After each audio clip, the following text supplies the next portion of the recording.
अस्सलाम वालेकुम वरहमतुल्लाहि वबरकातुहू। आज आप लोगों के सामने मैं कुछ समझाना नहीं चाहता, बल्कि आप लोगों का जो मशक़ी सरगर्मियाँ हैं उसके बारे में आपको थोड़ी मालूमात देना चाहता हूँ। और ये जो वीडियो है ख़ालिस ये आपको लिखने के लिए, आपको क्या लिखना है, आप अपने जो कॉपी बनाई, आपने जो नोटबुक बनाई है उसके अंदर ही की इन्फॉर्मेशन, उनके उसी के सवालात और जवाबात आपको क्या करना रहेंगे, आपको लिखना रहेंगे। ये ख़ालिस नोटबुक वर्क के लिए मैंने आप लोगों के सामने ये इसकी सारी चीज़ें पेश करूँगा, है ना। पहला हिस्सा जो नज़्म का हिस्सा था, हम्द था, है ना। क्या था वो? हम्द था। अब इसके सवालात और जवाबात आपको लिखना रहेंगे। सवालात मैं आपको अच्छी से समझा दूँगा, उसका आपको क्या करना रहेगा, आपको उसका जवाब लिखना रहेगा। और सबसे पहले आपको बता दूं कि यहाँ पर आप देख रहे हैं नीले कलर में जितने भी 1 2 3 4 5 6 7 8 है ना, यहाँ तक के ये सवालात लिखे हुए हैं। आपके इन सवालात को आपको तहरीर करना है, लिखना है, और उसी के नीचे जवाब लिखकर आपको उसके मुकम्मल जवाब लिखना है। जितना पूछेगा उतना आपको जवाब देना है ना। यहाँ देखते हैं, नज़्म का बगौर मुतालिया कीजिए और झैल की सरगर्मियों को हिदायत के मुताबिक अमल कीजिए, है ना, मुकम्मल कीजिए। अब आपको इसे मुकम्मल करना है कैसे, यहाँ पे देखिएगा। पहला सवाल है, नज़्म की सिन्फ़, शायर का नाम और तखल्लुस लिखी, है ना। अब इस नज़्म की सिन्फ़ क्या है, ये जो हम पहला जो है ना, पहला जो हिस्सा नज़्म का पहली हम्द पढ़ रहे हैं, ये क्या है? ये नात है, ये हम्द है, ये मरसिया है, ये रुबाई है, ये गज़ल है, ये मसनवी है, क्या है ना। इसका जवाब आपको लिखना है, बहुत आसान है ना। और इसके शायर का नाम, शायर का नाम क्या है वो आपको लिखना रहेगा, है ना। 1 नंबर की जो भी है, हम्द है तो हम्द लिखो, नज़्म है तो नज़्म लिखो, हाँ, गज़ल है तो गज़ल लिखो। तो पहली आप लोगों को जैसे पता है कि ये नज़्म की सिन्फ़ हम्द है ना। शायर का नाम क्या है, शायर का नाम लिखा हुआ है ना। और उसका तखल्लुस लिखिए, है ना। तखल्लुस क्या है, मैंने आपको बताया था। तखल्लुस कहते हैं वो पेन नेम, वो कलमी नाम या वो अदबी नाम जो शायर दुनिया अदब में उस नाम से जाना जाता है। जैसे मैंने आप लोगों को बताया था मिर्ज़ा गालिब, है ना। मिर्ज़ा असदुल्ला ख़ान उनका असल नाम था, और गालिब क्या था, वो तखल्लुस था। तो अब आप ध्यान दोगे तो आपको उसका जवाब मिल जाएगा कि ये पहली नज़्म की सिन्फ़ क्या है, शायर का नाम क्या है, तखल्लुस क्या है। दूसरा सवाल है, नज़्म में बयान की गई अल्लाह ताला की सिफ़ात को तहरीर कीजिए। अब अल्लाह ताला की सिफ़ात कहते हैं अच्छाइयाँ, है ना। अल्लाह ताला की यानी बुराइयाँ तो नहीं है, जाहिर सी बात है, नाउज़ुबिल्लाह, लेकिन सिर्फ़ और सिर्फ वो अच्छाइयों को ही बयान किया गया है ना। उसकी कौन कौन सी कुदरत है वो आपको बयान करना है, ठीक है। तहरीर कीजिए, ये नहीं लिखना है आपको, है ना। 2 लिखिए, 3 लिखिए, 4 लिखिए, उससे ज़्यादा नहीं, बस। नज़्म से सनत तज़ाद के अशार नकल कीजिए और मुतज़ाद अल्फाज को ख़त कशीदा कीजिए, है ना। ये सवाल नंबर 3 है। उससे पहले आपको बता दूँ सनत तज़ाद है क्या। सनत तज़ाद उससे कहते हैं, है ना, जिसके अंदर, जिस शेर के अंदर, जिस एक शेर के अंदर 2 अल्फाज एक दूसरे के मुखालिफ इस्तेमाल की गए, है ना, मुखालिफ, है ना। जिस तरह से, जैसे है ना, हो गई दिन और यूं ही हो गई रात, है ना। दिन और रात अल्फाज आ गए, दोनों एक दूसरे क्या है, मुतज़ाद है। क्या है? मुतज़ाद है, एक दूसरे के ज़िद है ना। तो आपको उसको क्या करना है, ख़त कशीद करना है। ख़त कशीद करना का मतलब होता है अंडरलाइन करना। तो आपको ऐसा शेर ढूंढना है जिसमें 2 अल्फाज एक दूसरे के क्या हैं, ज़िद हैं, और उसी को आपको क्या करना है, अंडरलाइन करना है, ख़त कशीद करना है, ठीक है। चौथा, कुल हुवल्लाहु अहद, इस आयत के मफ़हूम वाला शेर नकल कीजिए, है ना। कि कह दो अल्लाह ताला एक है ना। अल्लाह समद, अल्लाह ताला बेनियाज़ है ना। लम यलिद व लम यूलद, ना उसने किसी को जना, ना उसने किसी को जना, है ना। ना उससे किसी ने पैदा किया, है ना, जनना, है ना, अपनी ज़ात से किसी का निकालना। कुल वल्लाहु अहद अल्लाहु समद लम यलिद व लम यूलद व लम यकुल लहू कुफुवन अहद, है ना। वो हमेशा से एक है और एक ही रहेगा, है ना। अलग अकेला है, अकेला ही रहेगा। तो ये ऐसा कौन सा शेर है जो इस आयत की बिल्कुल क्या करता है, तर्जुमानी करता है। वो शेर आपको इस हमद के अंदर कौन सा है वो शेर, वो आपको लिखना रहेगा। ठीक है। पांचवा सवाल है, नज़्म से 4 काफ़िये लिखना है। क्या लिखना है आपको, 4 काफ़िये लिखने ना। काफ़िया क्या होता है ये आप लोगों को पता है ना। काफ़िया क्या है ये आप लोगों को पता है। तो आपको नज़्म से 4 काफ़िये निकाल के लिखना है ना। शेर के आखिर में जो अल्फाज आते हैं वो जो, बहरहाल उसका जवाब आपको ढूंढना रहेगा। छठा सवाल है, नज़्म से हम मानी अल्फाज की जोड़ियाँ तलाश करके लिखिए, है ना। हम मानी, है ना, जो अल्फाज हम मानी है ना। जैसे मैंने कहा रात, रात का ही दूसरा हम मानी लफ्ज़ है शब, है ना। आसान है ना, ये हम मानी। जिस तरह से हो गया दिन, है ना, दिन, दिन के लिए और कोई दूसरा अल्फाज है ना, शब। रोज़, जैसे रोज़ कहते हैं, रोज़ यानी दिन, दिन का वक्त, है ना, दिन। तो ऐसे ही हम माने अल्फाज के आपको जोड़ियाँ ढूंढना है और लिखना है ना। कि इसका मतलब ये हुआ, इसका मतलब भी ये वही होता है ना। तो ऐसी जोड़ियाँ आपको ढूंढ के लिखना रहेगा। ठीक है। सातवां सवाल है, हमद से अपनी पसंद का एक शेर लिखिए और पसंदीदगी की वजह बयान कीजिए, है ना। अब इतनी बड़ी हमद है, बहुत अच्छे अल्फाज हैं इस्तेमाल किए गए हैं, कई सारे अशार हैं। अब उसके अंदर सिर्फ आपको एक शेर आपको क्या करना है, वो पसंद करना है ना। और क्यों वो शेर आपको बहुत पसंद आया उसकी आपको क्या बनाया करना है, वजह बयान करना है ना। तो एक शेर बोले तो 2 लाइन वाला, है ना, 2 लाइन, एक लाइन एक लाइन, है ना। जिस तरह से आपको बता दूं, है ना, आपके सामने जिस तरह से ये एक शेर हो गया, सुबह सादिक की सफ़ेदी तेरी अजमत का निशान, सजदा करता है जिसे शब का अंधेरा तू है। ये एक शेर हो गया। ठीक है, इसे कहते हैं शेर, है ना। तो आपको जो भी पसंद आए आप वो लिख लीजिएगा और उसकी क्यों पसंद आया इसकी वजह बयान कीजिएगा। ठीक है। आठवां सवाल है, नूरुन अला नूर, है ना, किस सिफत वाले शेर को नकल कीजिए, है ना। नूरुन अला नूर, है ना, अल्लाह ताला नूर है ना। उसके ऐसे कौन सा शेर है जो ये बता रहा है कि अल्लाह ताला नूर है। अल्लाह ताला क्या है, नूर है। ऐसी सिफत वाले आपको शेर को ढूंढना है और उसे क्या करना है, सिर्फ वो शेर को लिख देना है, बस। समझ गए। नीचे झैल के अशार की मुख्तसर तशरीह कीजिए, है ना। नीचे 2 शेर दिए हुए हैं, 1 और 2 नंबर लिखा हुआ है ना।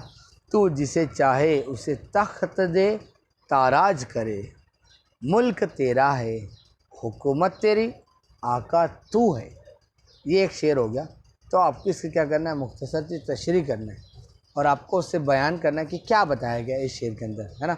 आपको क्या समझ में आया, वो शेर आपको क्या लग रहा है, कैसा लग रहा है, उसे अपनी ज़बान में आपको लिखना है। ठीक है। बिल्कुल ऐसे एज इट इज़ नहीं उतार देना है, बिल्कुल जूं का तू नहीं उतारना है, बल्कि आपको वो शेर कैसे समझ में आया, आपको क्या उसके अंदर से पैगाम मिल रहा है, उस शेर का आप पैगाम लिख दीजिए। ये हो गई उसकी तशरीह। ठीक है। दूसरा शेर है, खुद को देखूं तो दिखाई नहीं देता कुछ भी। तो मैं अगर अपने आप को ढूंढूं, देखूं तो नहीं दिखता, है ना। खुद को देखो तो दिखाई नहीं देता कुछ भी, तुझको सोचूं तो हर एक शय में समाया तू है ना। कि अगर मैं तुझे सोचूं तो क्या है कि तू मुझे हर चीज़ में समाया हुआ नज़र आ रहा है। इनकी क्या कर रहे हैं, इन दोनों अशार की अपने अल्फाज में तशरीह करना है। समझ गए आप लोग। इसका और सबसे अच्छा और आसान है का इसका मैं और आपको थोड़ी सी हिंट देना चाहूँगा कि हमारे पास जो ये खुलासा दिख रहा है, इस खुलासे में आप ध्यान दोगे ना, वो अशार के हल्के से मुख्तसर, है ना, क्ल्यूज़, है ना, जिसको हम लोग बोलते हैं कि थोड़े थोड़े से इशारे दिए हुए, उन इशारे को सामने रख के आप उसको, उस शेर को क्या करते हैं, अपनी ज़बान में उसको थोड़ा सा बढ़ा कर लिख सकते हैं। ठीक है। हाँ, नज़्म के काफ़ियों के अलावा नज़्म से दूसरे हमसौत अल्फाज तलाश कीजिए। हम सौत कहते हैं एक ही अल्फाज वाले, एक ही आवाज़ वाले अल्फाज, है ना, काफ़ियों के अलावा, है ना। काफ़ियों के अलावा जो दूसरे अल्फाज हैं, जैसे मैं कह दूँ, जैसे कहते हैं हम लोग बस और बस, है ना, बस बहुत हो गया, है ना, बस आ रही है।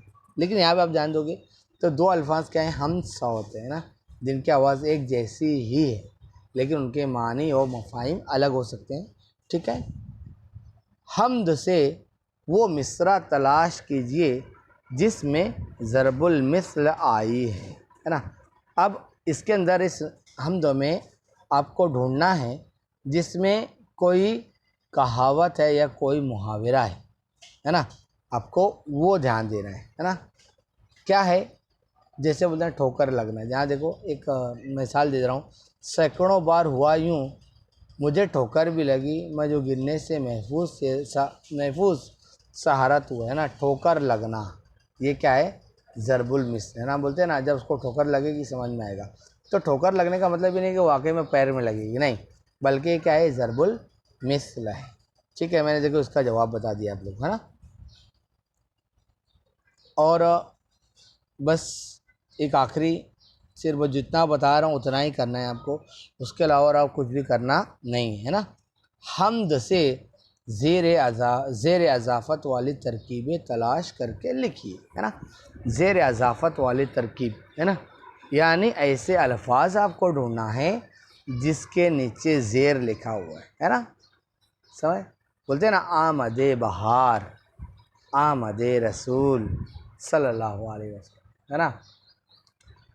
तो ये आमद के नीचे ज़ेर लिखा, आमदे बहार, है ना।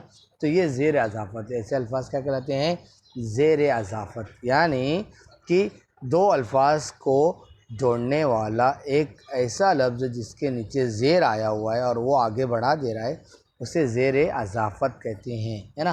तो आपको क्या करना है, इस नज़्म, इस हमद को देखना है, गौर करना है कि कौन सा अल्फाज जिसमें ज़ेर अज़ाफ़त का इस्तेमाल किया गया है। देखिए मैं आपको बता रहा हूँ, ये आपके सामने है ना एक अल्फाज है ना, मैं इसका नाम नहीं लूँगा, आपके सामने मौजूद है, यहाँ पे ज़ेर आया हुआ है ना इसके नीचे। तो ये ज़ेर वाला लफ्ज़ और उसके आगे का एक लफ्ज़ है ना, तो ये क्या हो जाएगा, ये ज़ेर अज़ाफ़त की तरकीब हो जाएगी। ये एक हुआ, मैं आपको सिर्फ बता दे रहा हूँ ताकि आगे आपको देखने में समझने में आसानी रहे, है ना। अब यहाँ पे देखिए और कुछ हो सकता है तो मैं आपको एक दूसरा बता दूँ ताकि आपको आसानी से समझ में आ जाए, है ना। यहाँ पे देखिए ये आपके सामने है ना, ये अल्फाज है ना, जुल्मत शब। ठीक है, जवाब मिला दो आपको, जुल्मत शब, यानी कि अल्फाज ख़त्म हो रहा है, जुल्मत, है ना, यहाँ पे ज़ेर आ गया, जुल्मत शब यानी कंटिन्यू हो गया, है ना। तो ये दूसरा हो गया ज़ेर अज़ाफ़त की तरकीब वाला। और आपको अगर कुछ मिले तो आप इसे क्या कर सकते हैं, आगे बढ़ा सकते हैं। अब इसी लाइन में देखिए दो अल्फाज ऐसे हैं जो ज़ेर अज़ाफ़त वाले, है ना। कौन से, यहाँ देखिए चश्म बीना, है ना, चश्म बीना, ये देखिए ये ज़ेर अज़ाफ़त, ज़ेर है ना यहाँ पर, चश्म बीना। दूसरा दिल महज़ूम, दिल महज़ूम, है ना, दिल महज़ूम, ये क्या हो गया, ये ज़ेर अज़ाफ़त वाले अल्फाज हो गए। चार मैंने बता दिए हैं, अब आप लोगों को आगे ढूंढना है, ठीक है। तो ये था हिस्सा नज़्म का, हम्द का पहला वो हिस्सा जो आपको अपनी कॉपी में लिखना है। जो सवालात मैंने आपको समझाए हैं बिल्कुल उनको सामने रख कर के सवाल लिखिए। सवाल लिखने के बाद जिस तरह से मैंने समझाया है उस तरीके से आप जवाब लिखिए। इंशाअल्लाह बहुत सुम इंशाअल्लाह आप लोगों को सबक और वो नज़म जो है वो ढूंढने में, उसके सवालात ढूंढने में और उसके तमाम मसाइल का हल आपको आसानी से समझ में आ जाएगा। समझ में आ गई बात। तो ये पहला हिस्सा है, हिस्सा नज़्म का, हम्द का, सवाल व जवाबात। जितने सिर्फ मैंने बताए हैं उतने ही करने हैं, है ना। जो मैंने इस वीडियो में नहीं कहे हैं वो आपको करना नहीं, ठीक है। मैं उम्मीद करता हूँ कि आप लोग इंशाल्लाह इसे मुकम्मल करोगे और जिस तरह से मैंने तरकीब बताई है, जिस तरह से मैंने समझाया है उसके मुताबिक ही आप लोग जवाब लिखेंगे, ठीक है। उसके बावजूद अगर आप लोगों को तकलीफ़ आ रही है, नहीं समझ में आ रहा है, आप लोग बगैर किसी झिझक के, है ना, बिला तकल्लुफ़ आप मुझे फ़ोन कीजिए। आप मुझे फ़ोन कर सकते हैं, आप इस वीडियो के कमेंट सेक्शन में ही सवाल पूछ सकते हैं, कोई दिक्कत नहीं।